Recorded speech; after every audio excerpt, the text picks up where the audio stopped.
Alhamdulillah kembali lagi di rancangan Rampai Pagi Inspirasi Pagi Auda. Alhamdulillah seperti kita janjikan akan ada satu wawancara iaitu kita akan berbincang mengenai diriku dan emosi. Apakah yang ingin dikongsikan sebenarnya ya. Jadi kita terus saja kita perkenalkan tetamu kita iaitu Yang Mulia Tuan Haji Amir Shukri bin Haji Az-Zawawi, iaitu Pegawai Konselor Kanan. Assalamualaikum Tuan. Waalaikumsalam warahmatullahi wabarakatuh. Apa khabar Tuan hari ini? Apa khabar Tuan? Alhamdulillah sihat. Alhamdulillah. Ya. Jadi kita teruskan sahaja mengenai tajuk yang akan dikongsikan, yang akan dibicarakan iaitu mengenai diriku dan emosi. Mungkin Tuan boleh kongsikan sedikit mukadimah ataupun hint-hint ni apa yang akan dicakapkan sebenarnya. Boleh silakan. InsyaAllah. Terima kasih Nur Afifah dan Is. Okey, bismillahirrahmanirrahim. Alhamdulillahirabbil alamin. Wassalatu wassalamu ala asyrafil anbiya'i wal mursalin sayyidina Muhammad wa ala alihi wa sahbihi ajma'in. Subhanaka la ilma lana illa ma 'allamtana innaka antal alimul hakim. Rabbi shrah li sadri wa yassir li amri wa hlul 'uqdatam min lisani yafqahu qawli. Okey, jadinya tajuk Raudah Hati pada pagi ini Is dan Nur Afifah ialah diriku dan emosi. Sebenarnya diriku itu bukannya diri saya sendirilah. Sebenarnya untuk ketani semua, diri ketani dan emosi. Jadinya semua ketani ini dari dulu pun ketani membuat karangan dari sekolah kena suruh membuat pasal diriku. Betapa pentingnya ketani mengenali diri ketani sendiri dan juga apa yang ketani suka, apa yang ketani tidak suka dan sebagainya. Tapi pada pagi ini saya akan mengongsikan secara lebih mendalam sedikitlah mengenai dengan macam mana diriku itu, diri ketani sendiri akan disambung kepada cara ketani mengawal emosi ketani. Dan juga membuat emotional validation lah dalam Englishnya atau pengesahan emosi. So kalau secara menyeluruh, kalau diriku ni, kalau kita ni bercakap pasal diri kita ni iaitu mengenali diri kita ni senang sebenarnya secara luarannya lah, iaitu mengenali dengan nama kita ni siapa, and then apa kita ni suka, apa yang kita ni tidak suka, seperti yang saya bincangkan tadi, gelaran kita ni, dan juga kadang-kadang melalui tingkah laku kita ni. Itu yang paling luaran, secara luaran lah. Tetapi pagi ini saya akan mengungsikan sedikit mengenai dengan pengenalan diri yang lebih mendalam seperti yang saya nyatakan tadi. Iaitu kalau kita ni mengenali diri secara lebih mendalam ini, ia akan membantu kita ni dalam bahkan sejak proses kehidupan kita ni, tetapi juga interaksi kita ni bersama orang-orang lain, bersama sekeliling kita ni. So dalam tajuk pada pagi ini saya ingin mengongsikan kepentingan mengenali diri kita ni yang seperti saya nyatakan tadi, kaitannya dengan pengawalan emosi dan juga pengesahan emosi iaitu emotional validation yang akan saya nyatakan sekarang lah sedikit sebanyak. So diri kita dia ni boleh dipengaruhi oleh bermacam-macam aspek dalam kehidupan kita ni. Seperti kalau dari latar belakang kita ni, macam mana kita ni kan membesar atau boleh menyebabkan diri kita ni membina diri kita ni lah, and then juga dari persekitaran kita ni. Persekitaran kita ni pun membagi pengaruh kepada macam mana kita ni react atau berinteraksi sama orang. And then juga tugasan kita ni juga, tugasan seperti di pejabat, tugasan kita ni seperti kalau di rumah dan sebagainya, ataupun boleh membagi kita ni perbezaan di antara diri kita ni itu. And then juga personality kita ni pun juga ada. Kadang-kadang kalau kita ni notice, kalau kita ni sadar bahawa personality kita ni itu pun kadang-kadang berbeza ikut di mana kita ni atau berada lah. So dari sana saya akan mengintroduce 3 konsep diri kita ni itulah. Sebenarnya dalam diri kita ni ada 3 konsep. Itu nombor 1 ialah kita ni punya, kalau dipanggilnya public self. Public self ni ialah yang selalu kita ni, diri kita ni kepada orang ramai. And then nombor 2 ialah kita ni punya real self. Real self ni ialah diri kita ni sebenar. Dan nombor 3 ialah konsep ideal self. Ideal self ni ialah diri kita ni yang kita ni inginkan. So dalam diri kita ni sebenarnya ada 3 konsep ni lah. Tanpa kita ni sedari ada 3 konsep ini. Jadinya apabila 3 konsep ini banyak kesamaannya, kita ni public self, ideal self dan juga ketani punya real self itu ada banyak kesamaannya. Ini yang dipanggil yang dipanggil dengan congruent self itulah. Congruent self ini artinya ada keselarasan. Artinya apabila keselarasan ini terjadi, maka jarang akan terjadi bermacam-macam isu dalam kehidupan ketani. Kalau masa ni ketani mendengar mengenai dengan isu identiti, isu kesihatan mental, isu berinteraksi sama orang. So apabila diri kita ni itu congruence dengan ketiga-tiga self kita ni itu, insya-Allah perkara isu-isu ini tidak akan terjadi.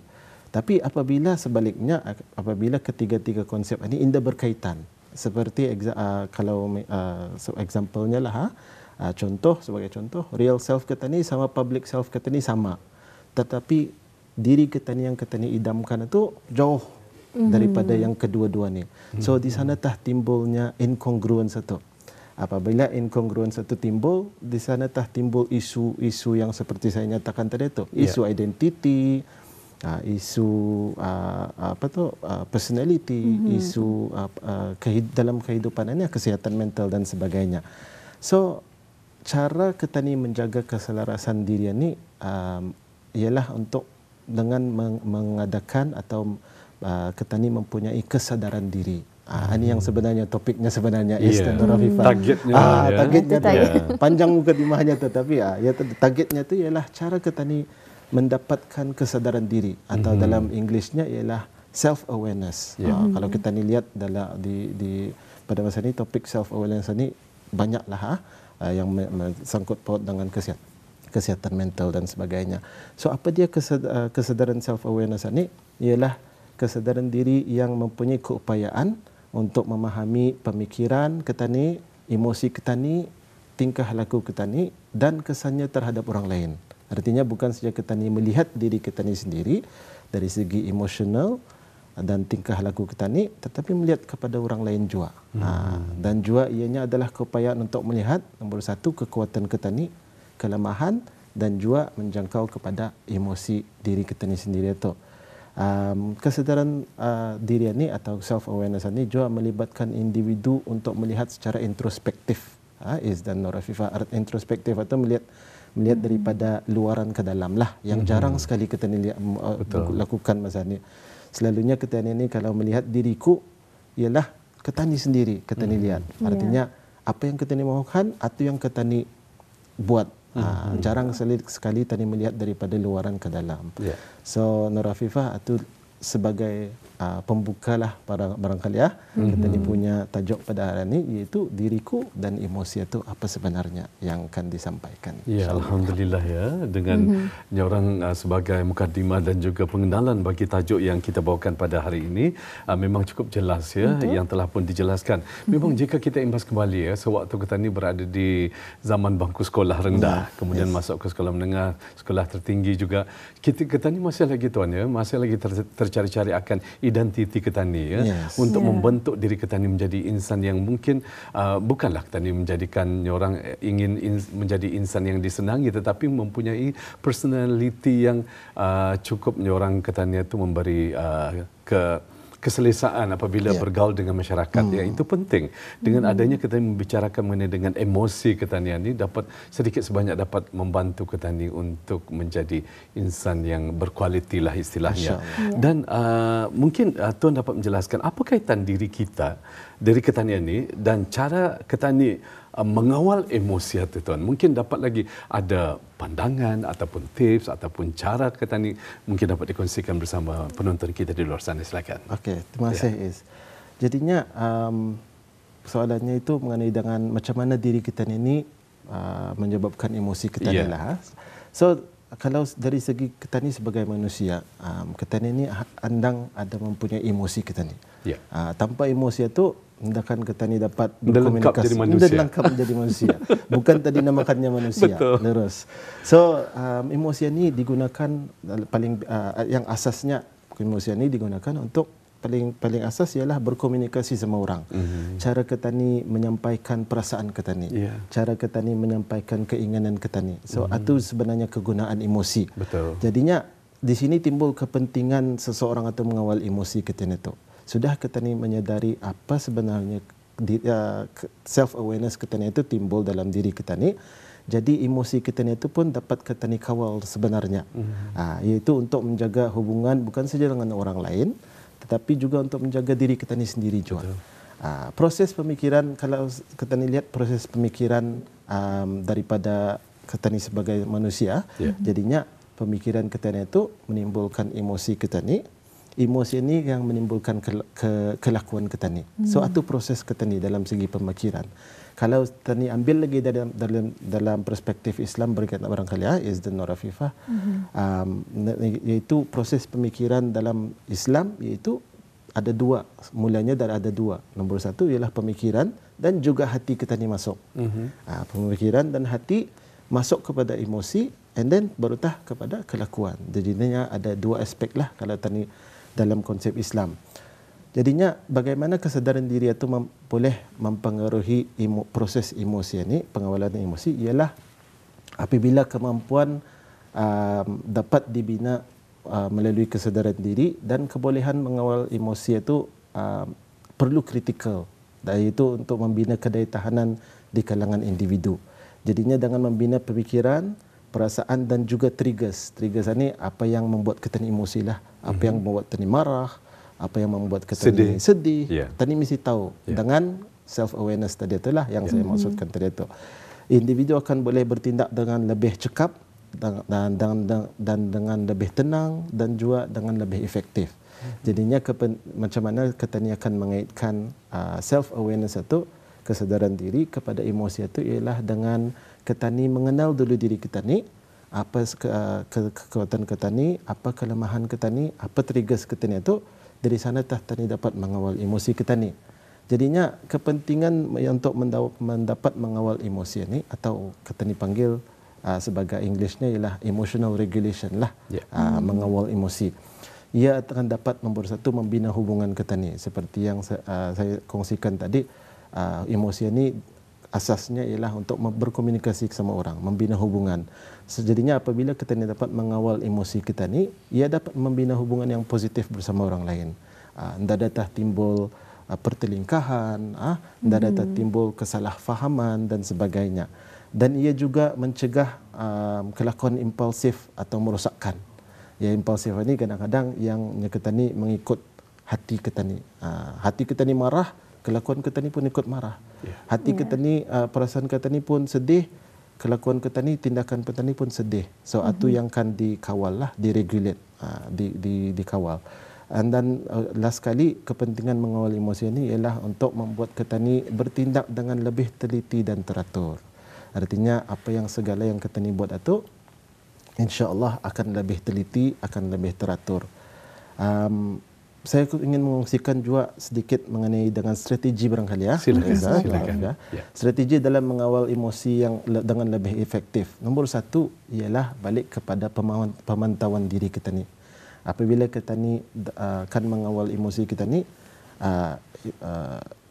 pemantauan diri ni akan mesti lebih teliti. Dan juga balik kepada triggers kita ni yang saya nyatakan tadi itulah, kita ni mesti tahu apa triggers kita ni, apa yang membuatkan kita ni marah, apa yang membuatkan kita ni stres. Perlu kita ni tahu dan bertindak lebih awal sebelum ianya kelakuan kita ni yang impulsif tadi itu terjadi. Dan juga nombor dua ialah cara kita ni mengawal emosi ialah dengan teknik relaksasi kelia. Yang paling basic atau asas ialah mempraktikkan teknik pernafasan. Paling simple lah, iaitu teknik pernafasan ini apabila kita ni merasa marah, apabila kita ni merasa stres, teknik pernafasan nanti pun dapat digunakan. Jadi saya ingin kongsikan barangkali simple one saja pada pagi ini ialah teknik pernafasan, ialah menggunakan tangan kita ni lah. Kalau Nur Afifah pun boleh digunakan selepas ini, iaitu teknik pernafasan. Kalau kita ni start dari sini, kita ni inhale dari sini tarik nafas. Di sini tahan, di sini turun, keluarkanlah. Sini naik balik. Di pakai jari kita ni lah. So dengan cara kita ni menggunakan teknik pernafasan yang kontrol lah, ini akan kita ni menenangkan diri kita ni, memberi ketenangan ada kita ni. So itu antara strategi-strategi lah. Dan paling last sekali saya ingin kongsikan strategi dalam konsep Islam barangkali, dalam perspektif Islam, macam mana kita ni mengawal emosi. Dalam Islam pun kita ni ada diajar untuk sentiasa bersabar barangkali untuk supaya emosi itu tidak ditindas sebenarnya. Sabaran ni boleh, tapi bukannya sebenarnya emosi itu ditindas, kita ni disimpan. Sebenarnya untuk kita ni seharusnya disalurkan kepada tindakan yang positif, iaitu konsep husnuzan atau bersangka baik. Nombor 2 ialah kita ni pun diajarkan untuk amalan berzikir, iaitu mengingat Allah sentiasa. Apabila kita ni mula dapat mengawal emosi itu, kita ni akan berzikir, iaitu mengingat Allah, berdoa dan kesabaran untuk membantu mengawal emosi kita ni. Dan akhir sekali, iaitu Islam menganjurkan kita ni untuk sentiasa bersederhana sahaja dan juga tidak keterlaluan. Artinya apabila kita ni ingat emosi kita ni tu, kita ni dapat kita ni kawal, kita ni harus bersederhana, mengingat bahawa semua ni akan dengan izin Allah juga kita ni akan menjalaninya, dan juga supaya kita ni tidak berketerlaluan dalam melakukan tindakan kepada sesuatu perkara itu. Jadi alhamdulillah ya, dengan adanya penjelasan yang cukup lengkap, iaitu sifat-sifat manusiawi ya, yang telah pun dikongsikan bersama oleh tetamu kita. Jadi sebetulnya kita ingin banyak lagi mengetahui mengenai dengan macam mana untuk mengawal emosi dan juga sebagainya. Mungkin Afifah silakan. Ya, silakan Afifah. Saya beri kesempatan untuk Afifah. Mungkin kita teruskan sahaja ya Tuan mengenai kesimpulan ataupun kesimpulan secara ringkas mengenai tajuk diriku kurang dan daripada emosi. 2 minit. Okey, insya-Allah. Okey, terima kasih Is dan Afifah. Jadinya untuk secara kesimpulannya lah, kita ni ya, seperti dari awal perkongsian saya pada pagi ini tadi, kepentingannya untuk kita ni mengenal diri kita ni bukan saja daripada segi luaran saja, tetapi melihat kepada diri kita ni sendiri. Apa yang kita ni suka, kita ni yang tahu apa yang kita ni mahukan, apa kekuatan kita ni, apa kelemahan kita ni. Dan gunakan apa yang kita ketahui itu untuknya kita ni mengawal emosi kita ni. Jadinya emosi ini seperti yang saya nyatakan tadi itu tidak semestinya ditindas. Emosi ini ada dalam kehidupan kita ni, malah yang penting sekali ialah untuk emosi ini difahami, bukannya ditindas tetapi difahami. Perhatikan corak dan juga tren dalam emosi kita ni seharian itu, dan pasalnya ini akan membantu kita ni menentukan tujuan atau meningkatkan kesedaran diri kita ni. Apabila kita ni tahu tren kita ni itu, ada kadang-kadangnya kita ni akan melihat ada sesuatu yang kita ni suka yang membuatkan kita ni trigger, back kepada trigger tu. Dengan kita ni dapat mengesahkan atau mengawal emosi ini, boleh memberikan kita ni keyakinan diri jelas sekali, dan juga lebih memahami kekuatan, kekurangan, dan juga memberikan kepuasan kita ni dalam kehidupan seharian kita ni, insya-Allah. Ya, alhamdulillah ya. Jadi kita teringat kata-kata daripada Ibn Sina yang merupakan pakar dalam perubatan Islam ya. Beliau ada mengatakan bahawa diri kita adalah doktor terbaik pada diri kita ni sendiri ya, Tuan ya. Insya-Allah. Itu dia. Baik.